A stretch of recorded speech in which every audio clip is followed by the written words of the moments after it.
आज के इस नए और बेहद खास गहन विश्लेषण में शामिल होने वाले सभी सुनने वालों का स्वागत है। आज जिस विषय पर चर्चा होने जा रही है वो इतिहास, धर्म और सत्ता के गलियारों से होकर गुजरता है। हाँ बिल्कुल। और आज हमारे पास जो स्रोत हैं वो बहुत ही विस्तृत हैं। मतलब इसमें कई ऐतिहासिक शोध पत्र, अकेडमिक लेख और एक बहुत ही गहरा बहुदृष्टिकोण वाला दस्तावेज शामिल है जो 100 अलग-अलग सवालों के जरिए एक खास व्यक्ति के जीवन को खंगालता है। सही कहा। एक ऐसा व्यक्ति जिसने दुनिया की सबसे बड़ी धार्मिक परंपराओं में से एक की दिशा हमेशा के लिए बदल दी। आज का विषय है मोहम्मद इब्न मुस्लिम इब्न शिहाब अल-ज़ुहैरी, जिन्हें इतिहास में मुख्य रूप से सिर्फ अल-ज़ुहैरी के नाम से जाना जाता है। और आज की इस चर्चा का मिशन ये समझना है कि कैसे इस एक इंसान की बेजोड़ याददाश्त और अथक मेहनत ने इस्लाम के शुरुआती इतिहास और हदीस को, जो पैगंबर मोहम्मद की शिक्षाएं हैं, उन्हें केवल मौखिक परंपरा से निकालकर एक पक्के लिखित दस्तावेज में बदल दिया। बिल्कुल, और ये एक बहुत ही अहम ऐतिहासिक संक्रमण था। ठीक है, आइए इसे विस्तार से समझते हैं, क्योंकि ये जानना बहुत दिलचस्प है कि ये विषय सिर्फ बीते हुए कल का इतिहास नहीं है। ये इस बारे में है कि कैसे एक समाज अपनी यादों को सहेजता है और कैसे सत्ता, राजनीति और व्यक्तिगत निष्ठा मिलकर उस इतिहास को आकार देते हैं जिसे आज पढ़ा जाता है। अगर हम इस दौर को देखें तो ये एक ऐसा मोड़ था जहां एक पूरी सभ्यता अपनी नींव को फिर से परिभाषित कर रही थी। हाँ, अल-ज़ुहरी 7वीं और 8वीं शताब्दी के उस महत्वपूर्ण समय में जीवित थे जब इस्लाम मदीना की छोटी सी बस्तियों से निकलकर एक विशाल साम्राज्य में बदल रहा था। सत्ता के केंद्र मदीना से दमिश्क की ओर जा रहे थे। और वो पुरानी पीढ़ी भी तो खत्म हो रही थी ना? एकदम सही बात है। पुराने लोगों की वो पीढ़ी खत्म हो रही थी जिसने शुरुआती इतिहास को अपनी आंखों से देखा था। इसलिए अल-ज़ुहरी का काम सिर्फ कुछ पुरानी कहानियों को लिख लेना भर नहीं था। वो एक ऐसे युग के वास्तुकार थे जिसने आने वाली सदियों के लिए इस्लामी कानून और इतिहास को एक व्यवस्थित ढांचा दिया। तो इस कहानी की शुरुआत मदीना से होती है। अल-ज़ुहरी का जन्म लगभग 50 से 58 हिजरी के बीच हुआ था, जो आज के कैलेंडर के हिसाब से 670 से 678 ईस्वी के आसपास का समय है। उनका ताल्लुक बनु ज़ोहरा नाम के एक बहुत ही कुलीन परिवार से था, लेकिन उनका शुरुआती जीवन किसी कुलीन या राजकुमार जैसा बिल्कुल नहीं था। जी, परिवार काफी गरीबी से गुजर रहा था। हाँ, एक कुलीन घराने से होने के बावजूद उन्हें बचपन से ही कड़ा संघर्ष करना पड़ा। हालांकि ऐसा लगता है कि इस गरीबी ने उनके अंदर एक ऐसी आग पैदा की जो आगे चलकर ज्ञान की दुनिया में एक बहुत बड़ी क्रांति लाने वाली थी। मतलब सीखने को लेकर उनका जुनून कुछ ऐसा था जो उस समय के लोगों ने शायद ही कभी देखा हो। और उनका ये जुनून ही उन्हें इतिहास के पन्नों में सबसे अलग खड़ा करता है। उनके बारे में जो ऐतिहासिक विवरण मिलते हैं वो किसी को भी हैरान कर सकते हैं। अपनी याददाश्त को एक अचूक मशीन बनाने के लिए उन्होंने अपनी जीवन शैली तक बदल दी थी। जैसे कि उनकी खुराक, है ना? बिल्कुल। वो नियमित रूप से एक खास तरह का शहद का शरबत पीते थे और भारी मात्रा में सूखे अंगूर खाते थे। उस दौर की चिकित्सा ज्ञान के अनुसार उनका दृढ़ विश्वास था कि ये खुराक उनके दिमाग की नसों को मजबूत करती है और याद रखने की क्षमता को कई गुना बढ़ा देती है। सिर्फ खुराक ही नहीं, मुझे स्रोतों में उनके काम करने का तरीका भी बड़ा दिलचस्प लगा। मदीना की गलियों में एक बहुत ही अजीब नजारा देखने को मिलता था। अल-ज़ुहैरी हर जगह अपने साथ लकड़ी की स्लेट और चर्म पत्थर लेकर चलते थे। हाँ, जिसे पार्चमेंट कहते हैं। बिल्कुल, कल्पना करने वाली बात है।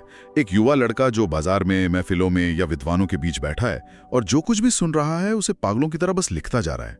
स्रोतों से पता चलता है कि मदीना के लोग अक्सर उन पर हंसते थे और उनका मजाक उड़ाते थे कि ये लड़का हर समय क्यों कुछ ना कुछ लिखता रहता है। लोगों का वो मजाक दरअसल उस वक्त के अरब समाज की मानसिकता को दर्शाता है। वो कैसे? मौखिक परंपरा पर टिका था। ज्ञान वो नहीं था जो किताबों में लिखा हो, ज्ञान वो था जो सीने में महफूज हो। किसी बात को याद रखना गर्व की बात मानी जाती थी और उसे लिख कर रखना इस बात का संकेत माना जाता था कि शायद इंसान की याददाश्त कमजोर है। अच्छा, तो लिखना एक कमजोरी की तरह देखा जाता था? बिल्कुल। इसलिए अल-ज़ुहैरी का हर बात को लिखना लोगों को बहुत अजीब और गैर जरूरी लगता था, लेकिन वो समाज की परवाह किए बिना अपने काम में लगे रहे। उनकी शिक्षा का तरीका भी उतना ही सख्त था उन्होंने अपने समय के सबसे बड़े विद्वानों में से एक सईद इब्न अल मुसैयब को अपना गुरु चुना। और पूरे 8 साल तक उनके साथ घुटने से घुटना सटाकर शिक्षा ली। 8 साल तक एक ही गुरु के साथ इतनी करीबी से सीखना उनकी अद्भुत लगन को दिखाता है। और वो सिर्फ वो नहीं सीख रहे थे जो बाकी लोग सीख रहे थे। उनके ही समय के एक विद्वान अबू अल जिनाद का एक बहुत ही मशहूर उद्धरण स्रोतों में दिया गया है जो इस बात को स्पष्ट करता है। हाँ, वो कोट बहुत ही सटीक है। अबू अल जुनाद ने कहा था, हम केवल वो लिखते थे जो हलाल और हराम से जुड़ा था, लेकिन इब्न शिहाब वो सब कुछ लिखते थे जो वे सुनते थे। ये पंक्ति अपने आप में एक बहुत बड़ा खुलासा है। यहाँ विशेषज्ञ के तौर पर मैं बता दूं कि ये उदाहरण अल ज़ुहरी की सोच की गहराई को बयां कर देता है। उस समय के ज्यादातर छात्र और विद्वान मुख्य रूप से कानूनी मामलों पर अपना ध्यान केंद्रित कर रहे थे। उनका मकसद सिर्फ ये जानना होता था कि धार्मिक दृष्टिकोण से क्या सही है और क्या गलत। बिल्कुल, लेकिन अल ज़ुहरी ये समझ चुके थे कि कानून हवा में नहीं बनता। इसके लिए समाज के पूरे ताने बाने को समझना जरूरी है। इसलिए वे केवल कानूनी बातों पर नहीं रुके, बल्कि वे इतिहास, वंशावली और युद्धों की कहानियों को भी, जिन्हें मगाजी कहा जाता है, उतनी ही शिद्दत से संजो रहे थे। वो समाज की सामूहिक स्मृति का एक खजाना बन रहे थे। और यही वो बिंदु है जहां हम उस बड़े ऐतिहासिक बदलाव को देखते हैं, मौखिक परंपरा से लिखित परंपरा की ओर जाना। क्योंकि शुरुआती इस्लाम में एक पीढ़ी से दूसरी पीढ़ी तक ज्ञान सिर्फ सुनाकर ही पहुंचता था। लेकिन जैसे जैसे समय बीत रहा था, एक गहरी चिंता समाज में घर करने लगी थी। पैगंबर के साथियों की वो पीढ़ी जिन्होंने घटनाओं को अपनी आंखों से देखा था, अब धीरे धीरे दुनिया से रुखसत हो रही थी। ये एक ऐसा डर था कि अगर कुछ नहीं किया गया तो वो सारा ज्ञान और इतिहास हमेशा के लिए धुंधला हो जाएगा। यहाँ सबसे आकर्षक बात यह है कि इस डर ने एक बहुत बड़े संस्थागत कदम को जन्म दिया। उमैयद खलीफा उमर द्वितीय, जिन्हें इतिहास में एक बेहद धार्मिक और दूरदर्शी शासक माना जाता है, ने हालात की गंभीरता को समझा। हाँ, उन्होंने ये आदेश दिया था। बिल्कुल, उन्होंने पहली बार आधिकारिक तौर पर हदीसों को लिखित रूप में संकलित करने का आदेश जारी किया। ये कोई व्यक्तिगत शौक नहीं था, बल्कि एक राज्य द्वारा प्रायोजित परियोजना थी। और इस ऐतिहासिक काम के लिए पूरे साम्राज्य में उन्हें सिर्फ एक ही व्यक्ति योग्य लगा, अल ज़ुहरी। ये एक ऐसा पल था जिसने ज्ञान के इतिहास को बदल दिया। लेकिन स्रोतों को पढ़ने से समझ आता है कि अल ज़ुहरी के लिए ये बदलाव आसान नहीं था। उनके अंदर एक बहुत बड़ी वैचारिक दुविधा चल रही थी। हाँ, एक तरफ पुरानी परंपरा थी जहां लिखना हल्कापन माना जाता था, और दूसरी तरफ खलीफा का आदेश। सही का। उनकी एक बहुत ही प्रसिद्ध बात इतिहास के पन्नों में दर्ज है, जहां वे एक तरह के पछतावे या संकोच के साथ कहते हैं, अब जब शासकों ने इसे लिखवा लिया है तो मुझे शर्म आती है कि मैं इसे उनके अलावा किसी और के लिए न लिखूं। ये एक संक्रमण काल था, एक ट्रांजिशनल मोमेंट, जहां एक व्यक्ति अपनी पुरानी दुनिया की मान्यताओं को तोड़कर एक नई दुनिया की नींव रख रहा था। और इस काम के लिए उन्हें नए तरीके भी तो खोजने पड़े। बिल्कुल, उनके द्वारा किए गए कार्यप्रणाली के नवाचार, मेथोडोलॉजिकल इनोवेशंस, आज भी इस्लामी विज्ञान की रीढ़ है। इनमें सबसे अहम कदम था इस्नाद की प्रणाली को व्यवस्थित करना। इस्नाद यानी ट्रांसमिशन की जंजीर। हाँ, ज्ञान कहाँ से आया, किसने किससे सुना। अगर कोई कहता है कि पैगंबर ने ऐसा कहा था, तो सवाल उठता था कि तुम्हें किसने बताया, उसने किससे सुना। अल ज़ुहरी ने इस बात पर जोर दिया कि हर कहानी के साथ नामों की ये पूरी जंजीर होनी ही चाहिए ताकि प्रामाणिकता जांची जा सके।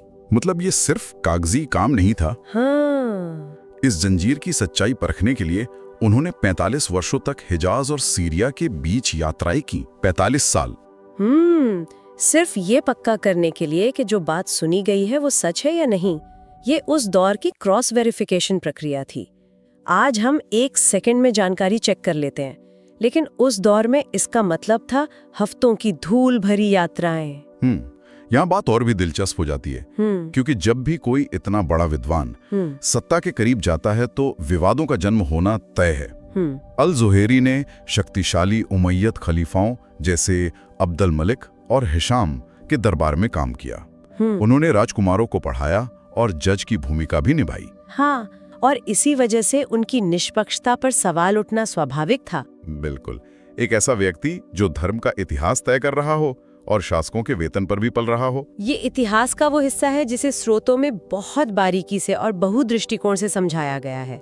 सुन्नी दृष्टिकोण, जिसे शास्त्रीय दृष्टिकोण भी कहा जाता है, उसके अनुसार अल-ज़ुहारी को थिका हफीज यानी अत्यंत भरोसेमंद माना गया है। मतलब उन्होंने सत्ता के करीब होने के बावजूद अपनी विद्वत्ता से समझौता नहीं किया। बिल्कुल, ज्ञान उनके लिए सत्ता से ऊपर था। इस बात को साबित करने के लिए स्रोतों में एक बहुत ही शानदार ऐतिहासिक वाकया है।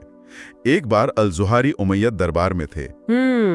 वहां एक राजकुमार अल-वलीद द्वितीय मौजूद था, जो उनका छात्र भी था। किसी बात पर राजकुमार ने अशिष्ट बर्ताव किया और अल-ज़ुहारी ने क्या किया? अल-ज़ुहारी ने बिना किसी खौफ के उस राजकुमार को वहीं सबके सामने जान से मारने तक की धमकी दे दी। एक विद्वान भरे दरबार में होने वाले खलीफा को धमका रहा है। यह साबित करता है कि वे दरबार के गुलाम नहीं थे। बिल्कुल, ये उनकी बौद्धिक स्वतंत्रता का प्रमाण है। लेकिन दूसरी ओर शिया दृष्टिकोण इस मामले को अलग नजरिए से देखता है। हाँ, स्रोतों में इसका भी जिक्र है। शिया विद्वान उनके प्रति काफी सावधानी बरतते हैं। उमैयद वंश और अहल अल बैत यानी पैगंबर के परिवार के बीच गहरी राजनीतिक दुश्मनी थी।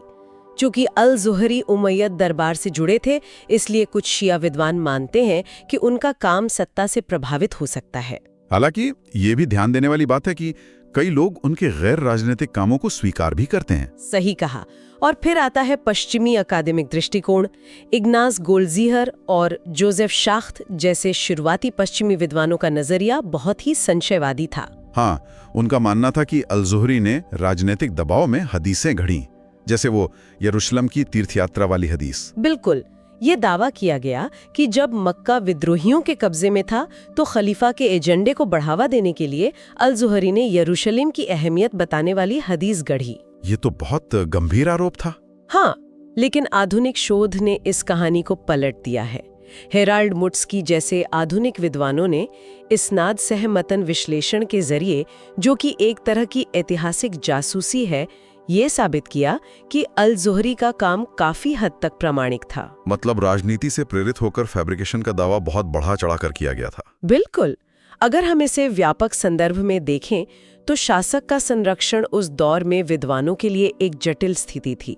ज्ञान को सहेजने के लिए संसाधनों की जरूरत थी। और उनकी इसी काम ने एक विशाल विरासत छोड़ी। सुन्नी इस्लाम की 6 मुख्य हदीस किताबों में अल-ज़ुहरी की लगभग 3,500 हदीसें शामिल हैं।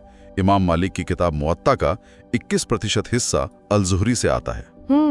स्रोतों में एक उपमा दी गई है, मकड़ी का जाला। अल-ज़ुहरी उस जाले के केंद्र में बैठे थे। पैगंबर के साथियों से आ रही ज्ञान की अलग अलग धाराएं उन तक पहुंचती थी और फिर उनके छात्रों के माध्यम से पूरी दुनिया में फैल गईं। और वो छात्र थे इमाम मालिक, इब्न इशाक, मामर इब्न राशिद। तो इस सब का असल में क्या मतलब है? इसका मतलब है कि उनके छात्रों के बिना पैगंबर की जीवनी, जिससे सीरा कहा जाता है, और इस्लामी न्यायशास्त्र या फिक्र आज वैसा नहीं होता जैसा हम जानते हैं। अगर हम आज की इस चर्चा को समेटें तो अल-ज़ुहरी एक पुल थे जिन्होंने मौखिक यादों को संस्थागत इतिहास में बदल दिया। उनके बिना प्रारंभिक इतिहास धुंधला होता। इससे एक महत्वपूर्ण सवाल उठता है जो हमें आज के दौर के बारे में सोचने पर मजबूर करता है। बिल्कुल। सुनने वालों के लिए ये एक गहरा विचार है जिस पर गौर किया जा सकता है। अल-ज़ुहरी के समय में ज्ञान को खोने के डर ने इंसानों को उसे कागज में कैद करने पर मजबूर किया था, लेकिन उन्होंने अपनी खुद की याददाश्त को भी एक मशीन की तरह प्रशिक्षित किया था। हाँ? लेकिन आज के डिजिटल युग में जब हमारी हर जानकारी क्लाउड या हार्ड ड्राइव में सुरक्षित है, तो क्या हम ज्ञान को याद रखने और उसे अपने अंदर बसाने की वो कला खो चुके हैं जो अल-ज़ुहरी के पास थी? क्या बाहरी मेमोरी पर हमारी ये निर्भरता हमें अंदर से खाली कर रही है? ये वाकई सोचने वाली बात है। इसी विचार के साथ हम आज के इस गहन विश्लेषण को यहीं समाप्त करते हैं। ज्ञान की इस यात्रा में शामिल होने के लिए धन्यवाद और हम आगे भी ऐसे ही रोचक विषयों को एक्सप्लोर करते रहेंगे।